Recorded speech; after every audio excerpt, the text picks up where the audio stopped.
Hello, and welcome to another episode of This Week in Goldmaking, presented by darkshorecapital. Today is May the 17th, 2021.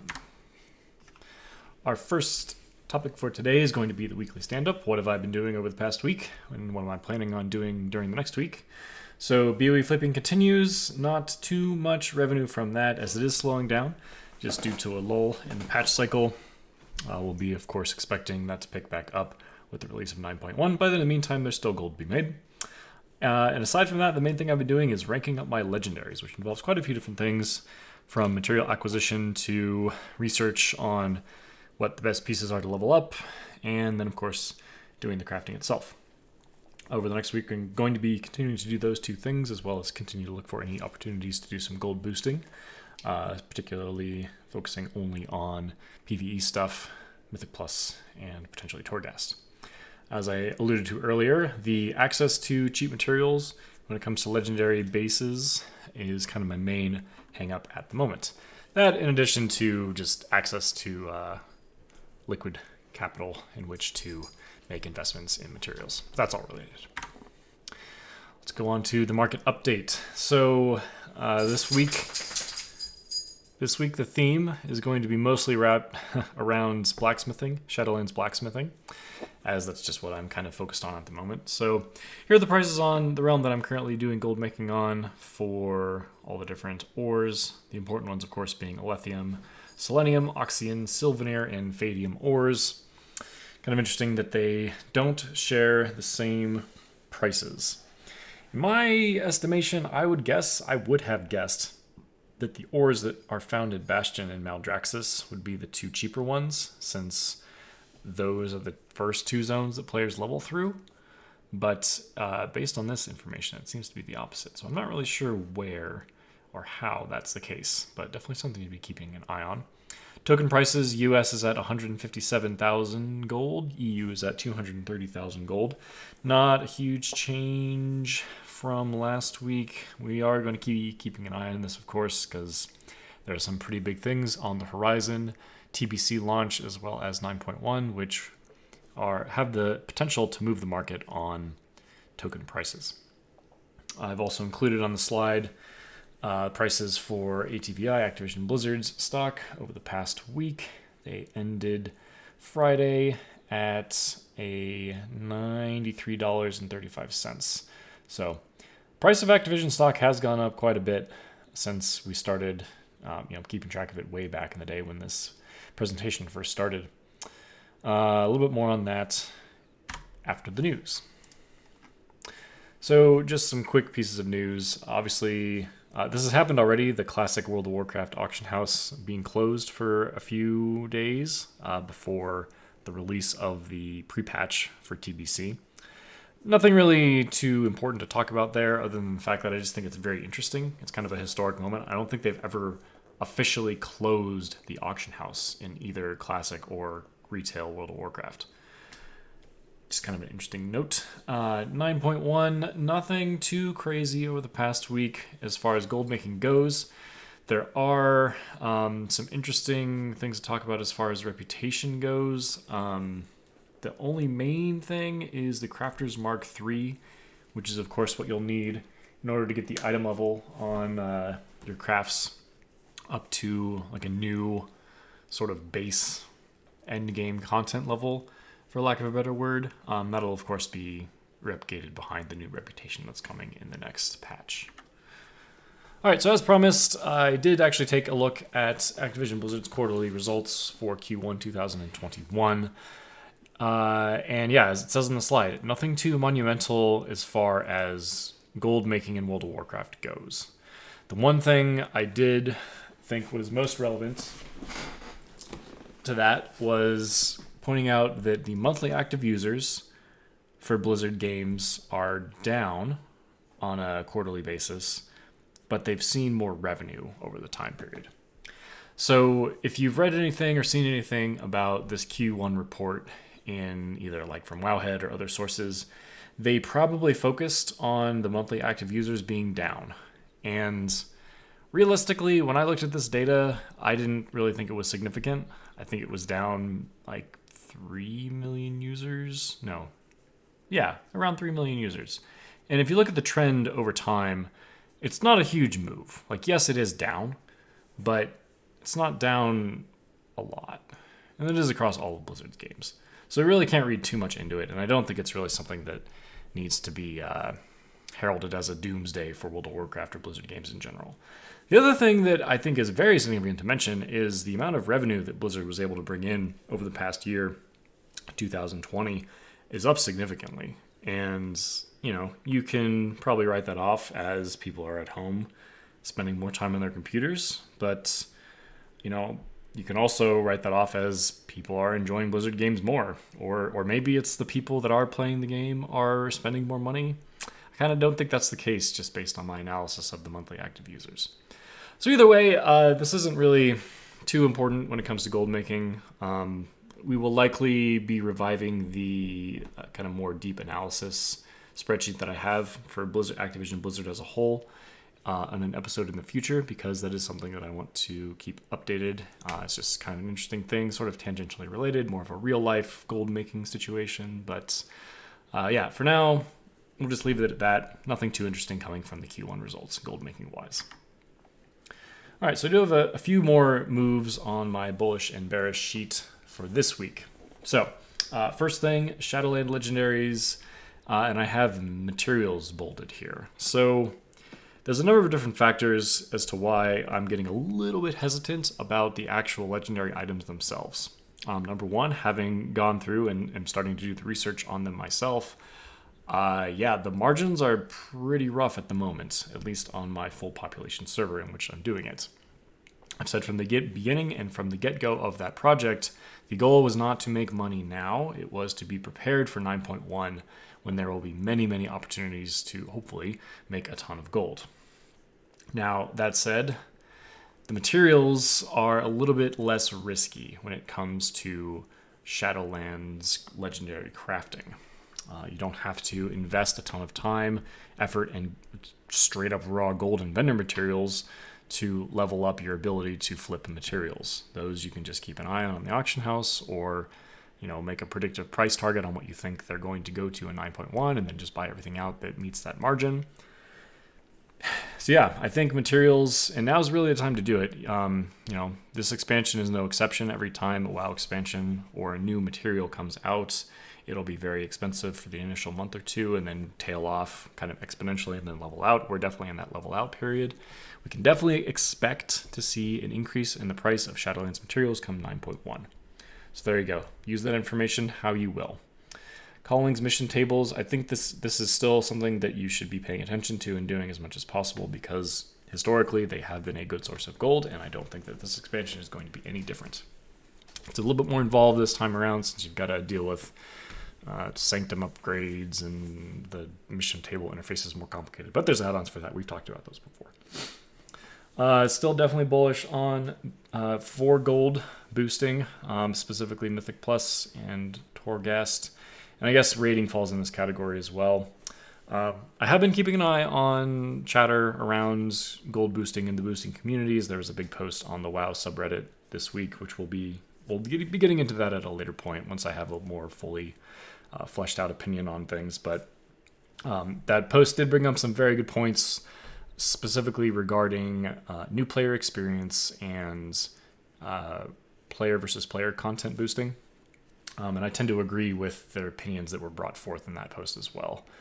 But again, we'll get more deep into this at a later point in time. But for now, I do believe that any just straight up PvE boosting is still I'm still pretty okay with that for the time being. I don't think it's a significant impact that I'm going to stop it.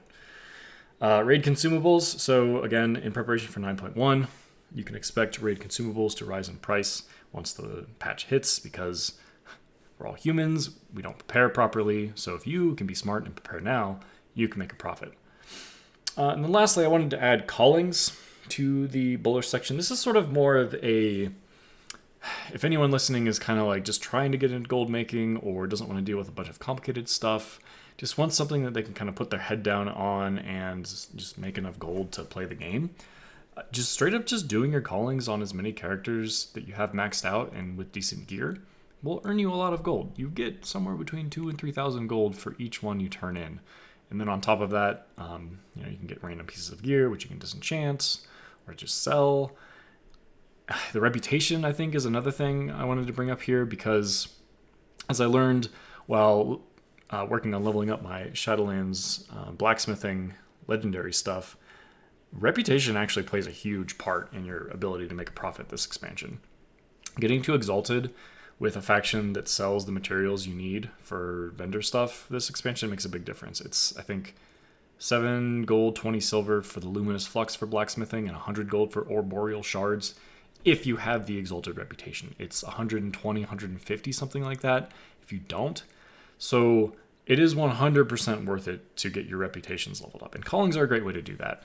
So if you have any characters that you think maybe down the line who aren't goblins are going to need to have access to exalted reputations for crafting purposes, make sure to do your callings on them, because you'll thank yourself in the future. I moved evergreen gold making over to the kind of middle section, not because I think it's a bad thing to do. It's always a good thing to do. That's why it's called evergreen gold making. But more just because we're in a lull period between patches and between content, there's more of an opportunity for you to make gold by taking advantage of things like legendary materials and raid consumables than there are to be spending your time and effort on evergreen gold making. Obviously, if you've got a huge infrastructure set up to be crafting a bunch of transmog and you're making good gold on it, don't stop. But now is not the time to get into evergreen gold making. There are plenty of other opportunities for which you can look at to make huge profits coming up. Again, raid BOEs, I'm leaving them in the middle for now. I'm going to stick to my guns on what I said about regretting ever stopping it for fear of patches. But man, it does still make me nervous. So it's going to stay there for now. And then Bearish, I did add raw gold farms. This isn't to say that it's bad to do raw gold farms. I mean, I literally have callings in the Bullish callings in the Bullish column, and that's a raw gold farm. But there's other things attached to that as well. And obviously, if you're just running old raids for transmog and things, and you're getting a little bit extra gold on the side, that's great. But I don't think you should be specifically going out to, say, like Legion or BFA raids with the intent of only getting raw gold. I just don't think it's worth your time at this point. So that's just my advice. I only have one question this week, and it's kind of a doozy, so I wanted to kind of give it its due treatment. There's a link here to the Reddit post. There's also a lot of good discussion on there, which I highly recommend you follow up on. But yeah, the question is, how do I accrue liquidity rather than wealth? That's a great question.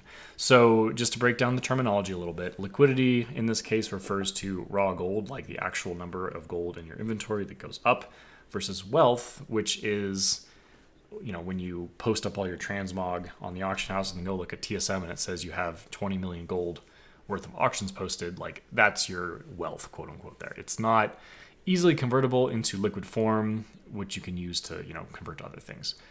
Basically looking at liquid and illiquid. So it's very easy to fall into the trap of generating wealth in World of Warcraft as opposed to liquidity. And not to say that's a bad thing. Trap is maybe not the right word. But I definitely understand it, because it's very easy to just scan the auction house for things or find some lists of stuff or transmog or whatever it is where the items are allegedly, according to TSM, heavily undervalued. You buy them up, and then if you value yourself or value your items at market value, well, it looks like you've just increased your wealth by a ton. And that's all fine and dandy if you have a lot of time to work with. We've talked about how time is money, literally a resource that you can use to increase your gold over time, but sometimes you need that gold now. So in the question, this person who asked it was sort of wanting to increase their access to liquid gold. And the thing that I think makes the most sense, and I followed this when I was making the gold for the auction house mount, and I'm trying to kind of follow the trail on this now in Shadowlands, find the thing that has really high turnover in World of Warcraft. And almost always this is going to be whatever the current expansion end game players need. So last expansion, at the end of BFA, it was the Uncanny gear, which was sort of like your starter gear when you leveled up a new character. A lot of people were leveling up characters in BFA because they had nothing better to do. It was pretty easy to do. There was a huge experience boost.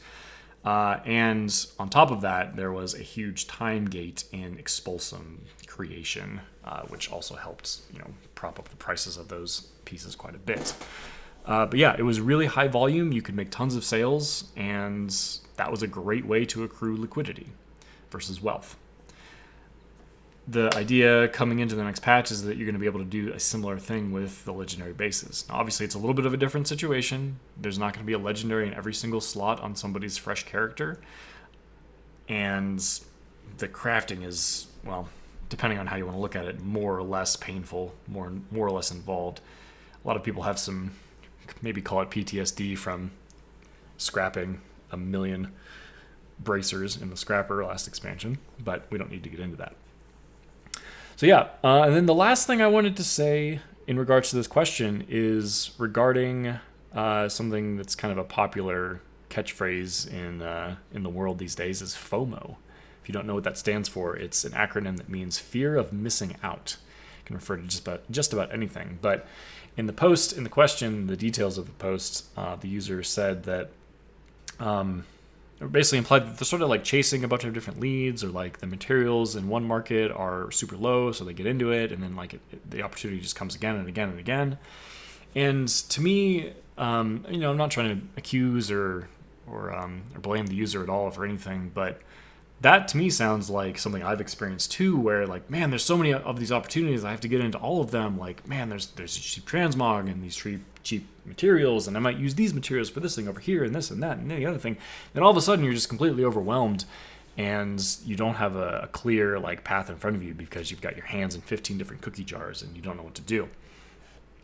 It reminded me of a quote from the popular television series Parks and Recreation, where it's better to whole-ass one thing than to half-ass two things.